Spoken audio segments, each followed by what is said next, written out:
dependientes de la enzima que en cada capa va a constituir el producto.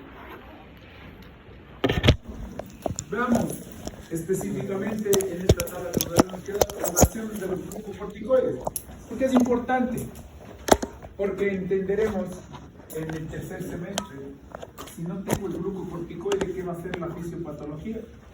Si tengo mucho glucocorticoide, ¿qué va a ser la fisiopatología?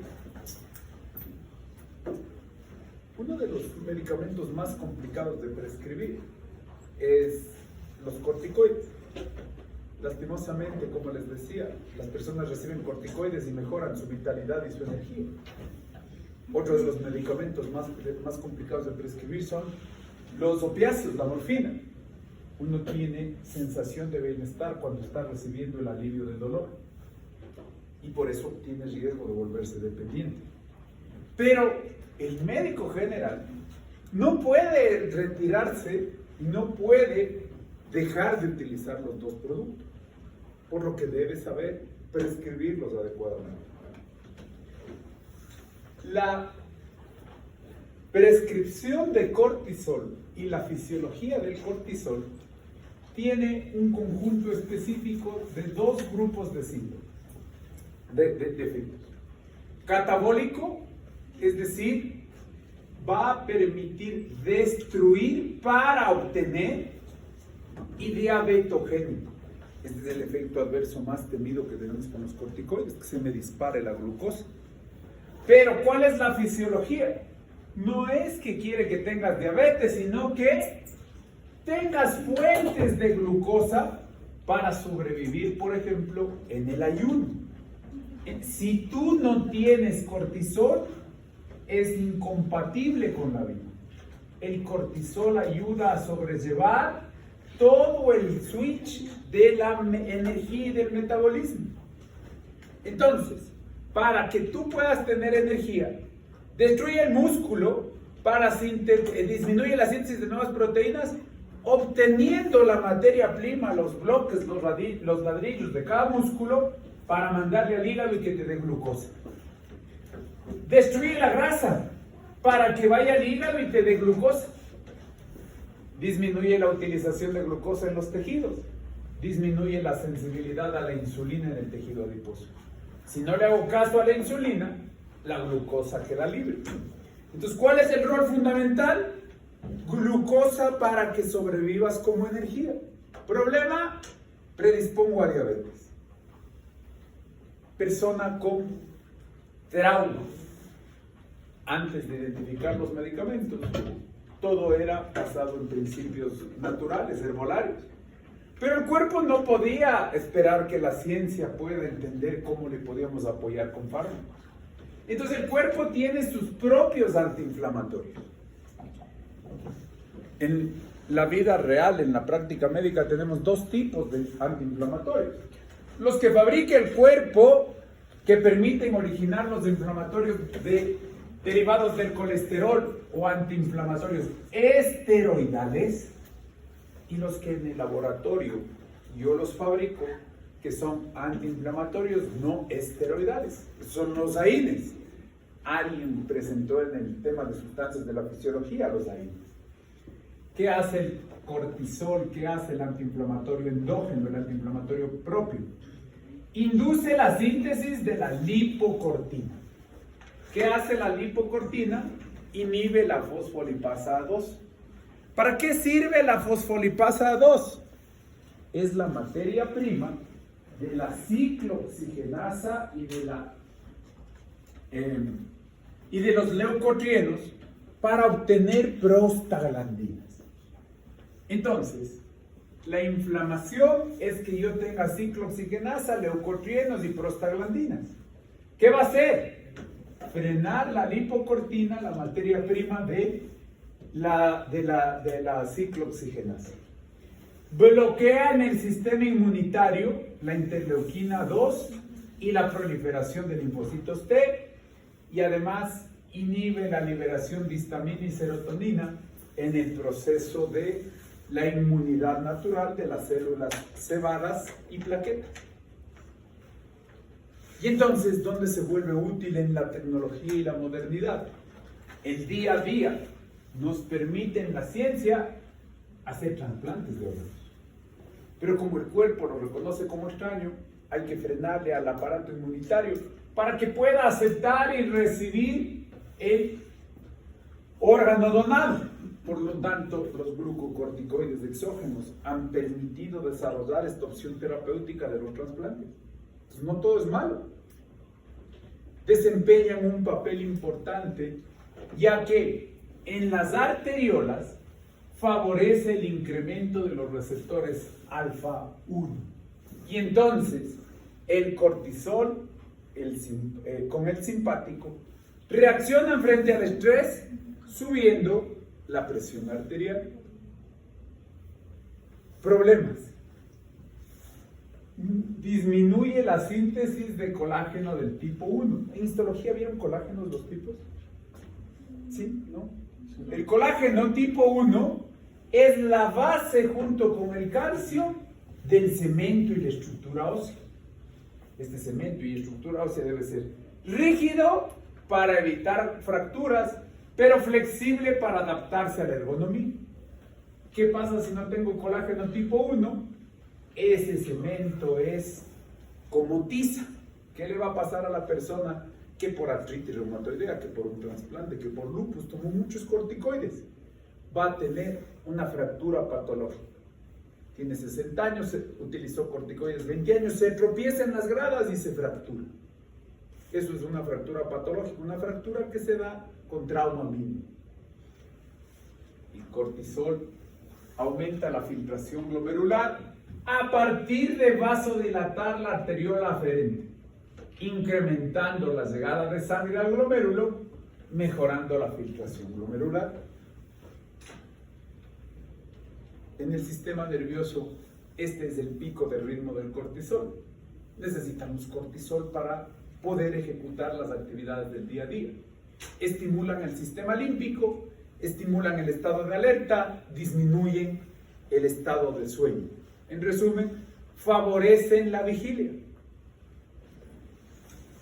Hay un proceso bioquímico importante a reconocer. El cortisol podría ocupar los receptores de la aldosterona. ¿Qué hace la aldosterona?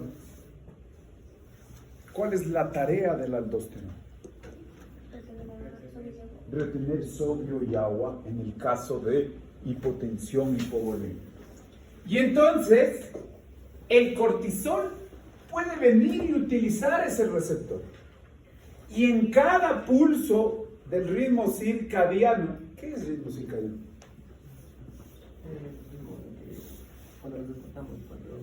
El horario que tiene el cuerpo.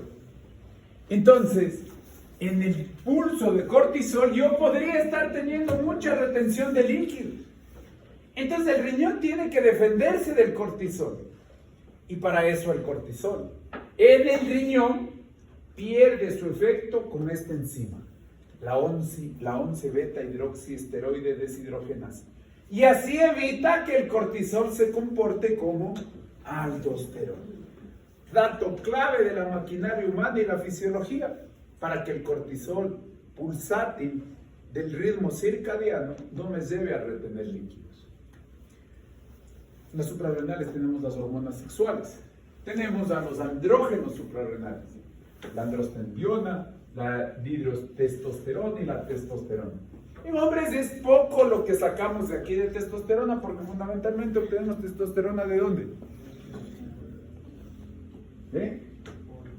No hagan deberes de bioquímica, eso no. No hagan deberes de bioquímica. ¿De dónde sacamos la testosterona? De los testículos. Entonces, poca la cantidad que tenemos de acá. Vamos ahora para constituir el proceso, creo que más importante de todo lo endocrinológico. Por la prevalencia de la enfermedad, vamos a hablar de la insulina. El examen del día martes sería médula suprarrenal hasta insulina. Vamos a hablar del páncreas. Nosotros ya le vimos al páncreas y le vimos en esta estructura los acinos pancreáticos. ¿Para fabricar qué, Melanie?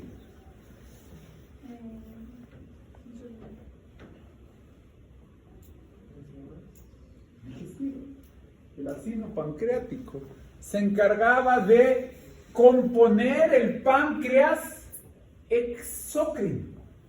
Ahora, miren el nombre que le pusieron, cuando le ven en el microscopio, le ven como una isla.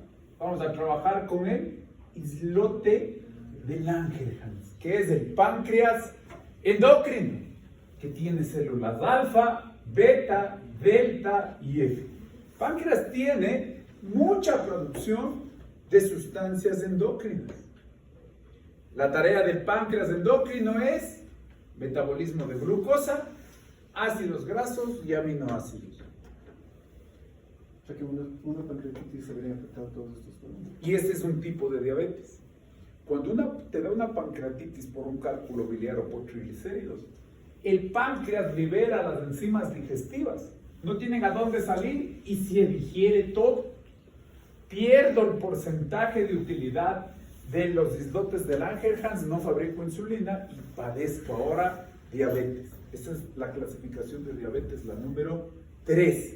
Destrucción del páncreas. Hay diabetes 1, 2, la clasificación número 3 y el cuarto grupo que es la diabetes gestacional. La 3 es esa. Destruir el páncreas por una pancreatitis aguda. Entonces, esta es la estructura vecina. Beta hay 60-80%, alfa 1 a 20%, delta 10% y F 1 a 20%. ¿Por qué es importante estas letras? Porque cada una fabrica un producto diferente. ¿Cuál es la mayoría, si vemos visual, de qué está hecho el islote de Langerhans? ¿Cuál es la que tiene más? Para fabricar insulina. Como todo en el cuerpo hay que ponerle un enemigo o algo que contrarreste a la insulina. Alfa, glucagón. Delta, somatostatina. Y el gráfico no nos pone a las células F, que están acá, que fabrican el polipéptido pancreático. Son 4 productos de los islotes de Langerhans. Ahora ya veamos en el microscopio y el dibujo, ya entendemos por qué le pusieron islote, ¿no? Clave aquí, la forma de circular y la forma de la circulación arteria-vena y la forma en la que se van a comunicar estas células.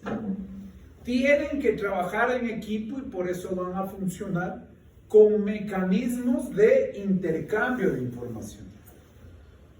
El primer mecanismo para que estas células del islote de Langerhans trabajen en equipo es que se comunican entre sí. Las células beta y las alfa se comunican entre sí. Recuerden que es una balanza glucagón-insulina. Entonces, en ese proceso de comunicarse, van a decir cuándo va a ser el protagonista uno, cuándo va a ser el protagonista otro. El segundo concepto. Está armado con un centro de un flujo capilar, pero tal como en el hipotálamo, la circulación venosa permite que interactúe la combinación de señales y productos entre sí. Entonces, más que el capilar, la clave es el proceso venoso que comunica las células beta con las gamma y las delta. Y por último, para entender cómo trabaja el páncreas, esto ya lo habíamos visto en el proceso digestivo, tiene inervación del vago parasimpática y tiene inervación del simpático. Entonces, todo este proceso nos va a poder discernir su tarea. ¿Qué le hace el receptor alfa 1 al páncreas? ¿Quién sabe? Esa es buena pregunta de examen, mezclar todo el sistema nervioso autónomo del primer semestre con el páncreas. Ya vamos a ver qué le hace el alfa 1 al páncreas.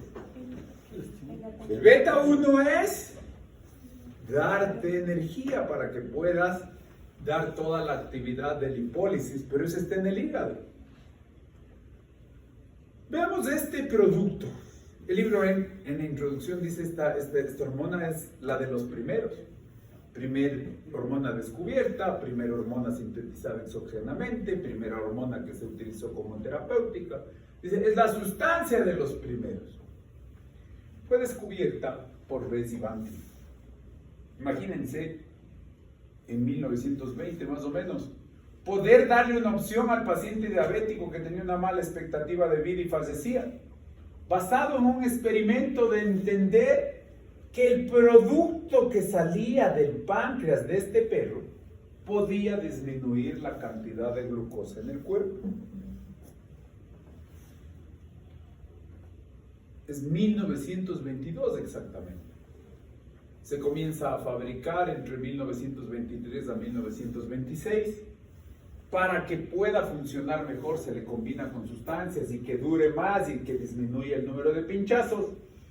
Hasta que en 1980, ya reconocida la estructura de la hormona, utilizamos ingeniería recombinante. Y en los 90, reconociendo la estructura de la hormona, ya no te doy toda la molécula, sino los aminoácidos específicos que van a ejecutar la tarea. Primera hormona sintetizada a partir de animales. Hasta antes de los 80, este era el tratamiento. ¿Qué problema creen que puede tener una persona que le doy insulina de un animal? ¿Qué creen que pasaba? Reacción. El cuerpo rechazaba la insulina, lo consideraba como antígeno y progresivamente había que darle más porque empezábamos a desarrollar anticuerpos. En el 80, ¿qué es lo que empieza a aparecer? Todo el proceso de ingeniería recombinante. Estamos diciendo 80. ¿Qué es la ingeniería recombinante?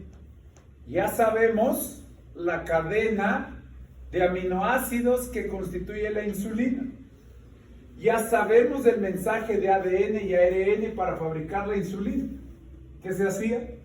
Se le introducía esa información a una bacteria, a la Escherichia coli, y a la Escherichia coli se le ordenaba fabricar la insulina con su maquinaria de fabricación de proteínas. Eso es ingeniería recombinante. Es una insulina más parecida a la humana. ¿Cuál es su estructura y síntesis?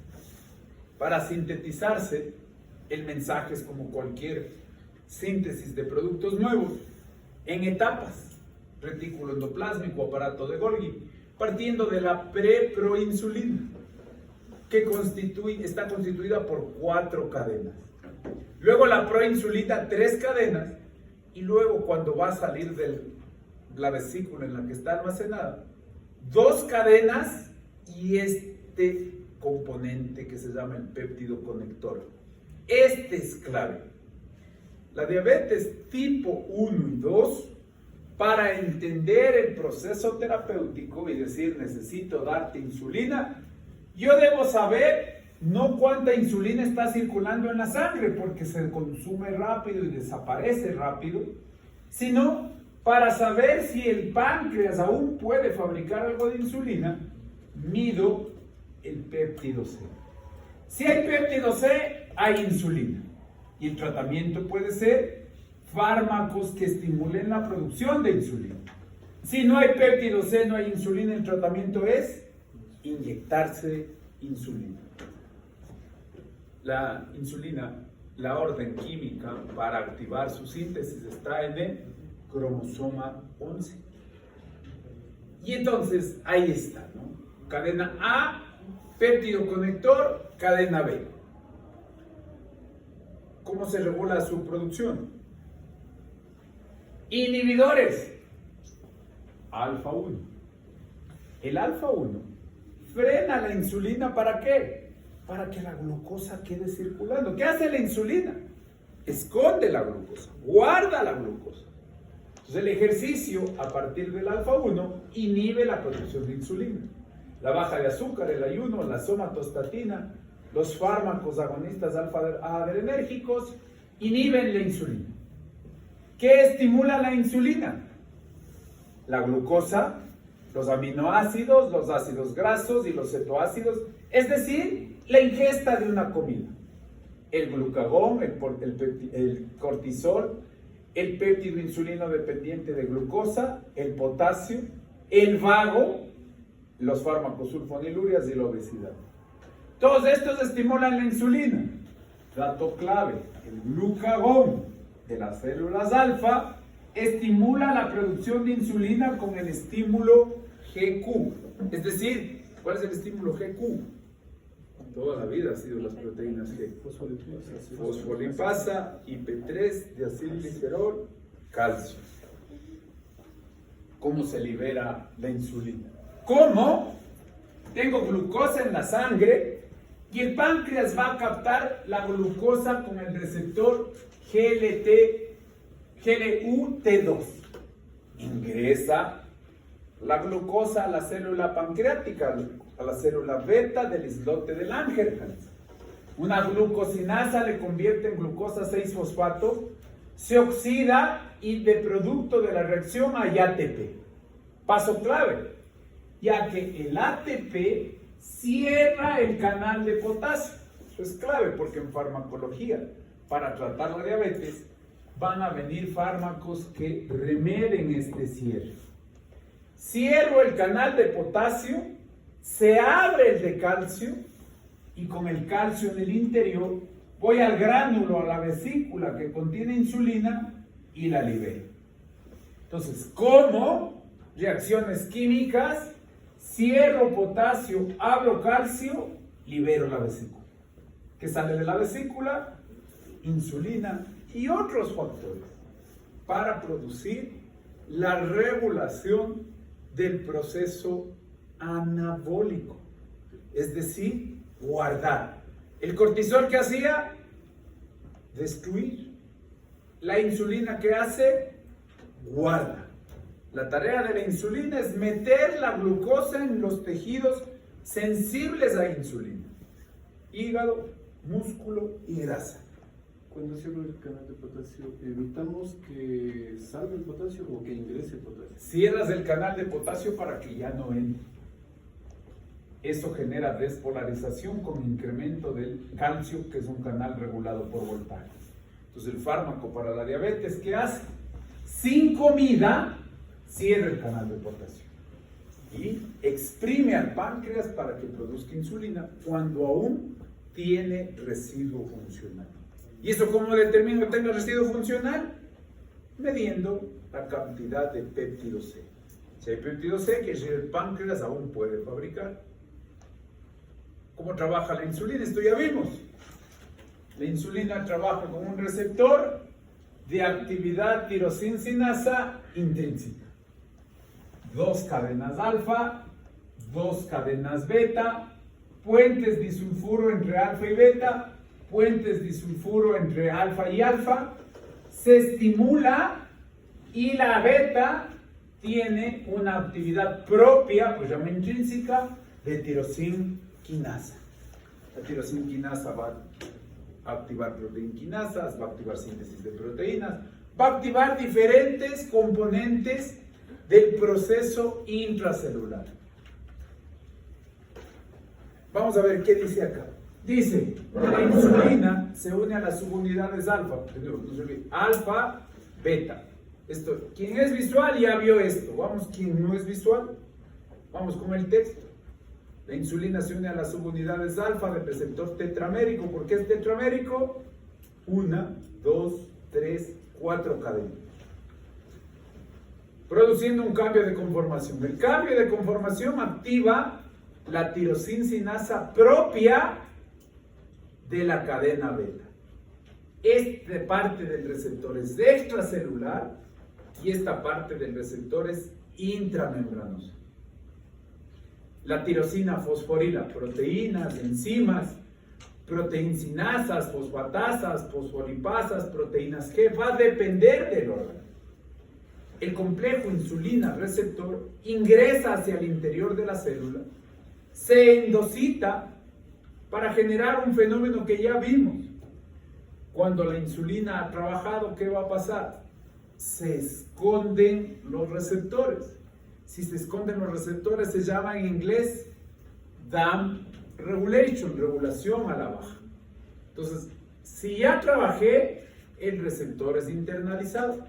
Al contrario, si comiste, la célula se llena de receptores en espera de la insulina. ¿qué nomás hace la insulina? Se le conoce como la hormona de la abundancia. Sirve para que, partiendo de que el cuerpo humano nace de un cavernícola, el cavernícola comía cada 15 días. Entonces dice, oye, nosotros tal vez no comamos en los próximos 15 días. ¿Qué hace la insulina? Guarda la glucosa como glucógeno en el hígado, como grasa en el tejido adiposo y como proteína en el músculo. Entonces, cuando comía el cavernícola, cada 15 días que podía cazar, todo esto se guardaba como reserva. Acciones. Meto glucosa al interior celular, a cualquier célula, pero fundamentalmente los tejidos sensibles a insulina: hígado, músculo y grasa. ¿Cómo se almacena la glucosa? Como glucógeno. Freno la destrucción del glucógeno, freno la destrucción de la glucosa, aumento la síntesis de proteínas, contrario al cortisol, aumento la grasa, disminuyo la lipólisis y aumento la captación de potasio. Esto es clave. Si yo tengo una enfermedad, por ejemplo, del riñón, que me lleva a exceso de potasio, ¿cómo se llama el exceso de potasio? Hiperpotasemia o hipercalemia. El símbolo del potasio es la K, entonces es hipercalemia. Tratamiento de la hipercalemia: meter potasio con insulina. Cuando uno come, el potasio puede desequilibrar las membranas. Entonces, cuando uno come y le ingresa potasio con los alimentos, la tarea de la insulina es defendernos de que ese potasio no nos desequilibre el potencial eléctrico. Mete el potasio al interior de la célula.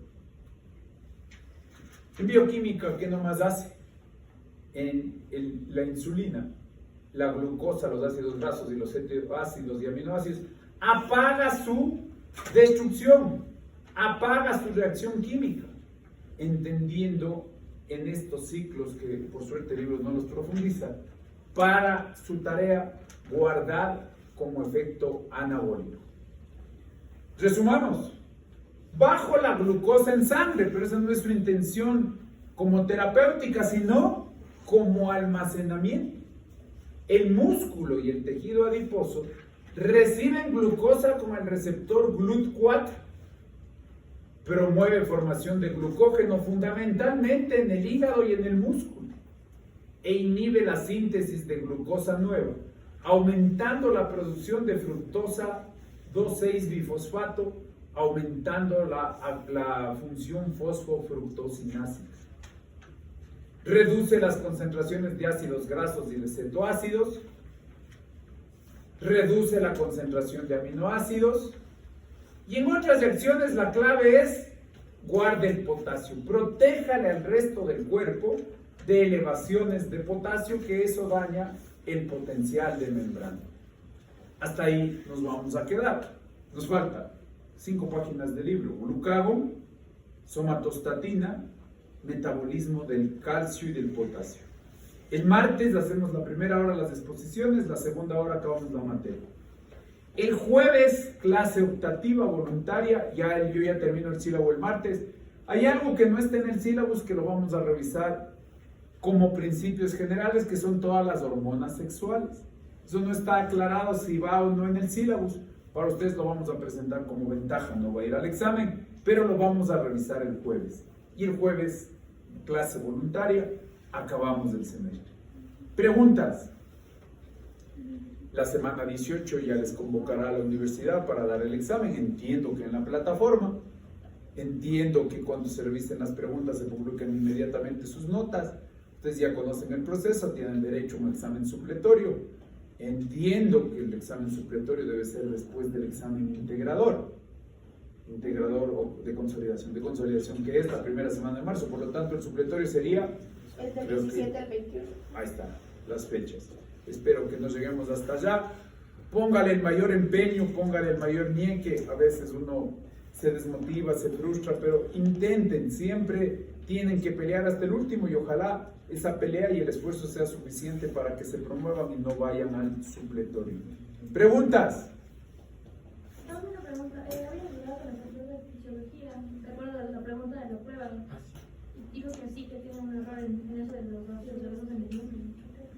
¿Y quieres hacer los 50? En esta parte. No me ha dicho nada, pero qué bueno. Pero que me pase formalmente a través del decano para poder cambiar las metas. Entonces, muy bueno, voy conversándoselo.